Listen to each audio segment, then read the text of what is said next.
So let's use our knowledge of heat engines and calculating yung efficiency ng heat engines in solving this problem here. So a diesel engine performs 2,400 joules of mechanical work and discards 4,100 joules of heat each cycle. So we ask how much heat must be supplied to the engine in each cycle and what is the thermal efficiency of the engine. So like any other problem, it is wise to write out yung given information natin from the problem. So first, we are told that a diesel engine performs 2,400 joules of mechanical work. So this will be the work done by the engine. So work done is 2,400 joules. And then we are told na it discards or expels 4,100 joules of heat each cycle.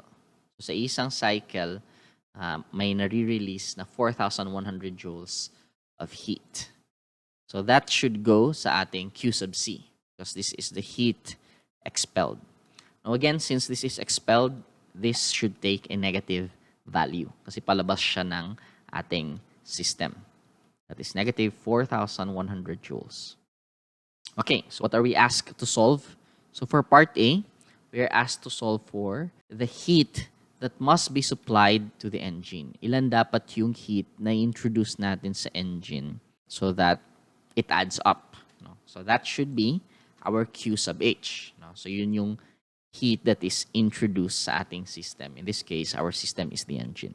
So we're asked to find that. And then, for part B, we are asked for the thermal efficiency ng ating engine. So that is E. Okay, so how do we do this? So again, for heat engines, our working substance undergoes a cyclic process. So our change in the internal energy should be zero. From first law of thermodynamics, that is equal to Q minus W, which, by the way, our Q is composed ng ating Q sub H and Q sub C. So let's put that. Q sub H plus Q sub C minus the work done. So from this equation here, we can actually solve for Q sub H kasi given naman yung Q sub C and yung work done W. So let's move work done here para positive sila. So you have Q sub H plus Q sub C. Or if we move this to the other side, we can solve for Q sub H, which will give us Q sub H is equal to the work done minus Q sub C. Let's plug in our values. So work done is 2,400 joules. That is minus our Q sub C is negative 4,100 joules. So if you plug that in sa calculator, round off the final answer in two significant figures. So you have 6,500 joules. That is our heat introduced dun sa ating heat engine. Next, we are asked to find the thermal efficiency ng ating heat engine.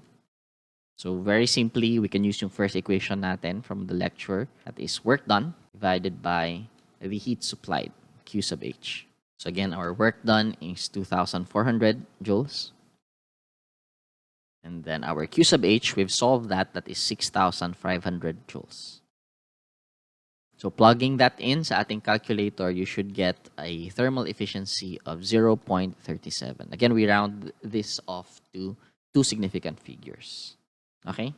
That's how we apply yung knowledge natin. Since it is a cyclic process, we can simply use yung equation natin for cyclic process in solving for unknowns.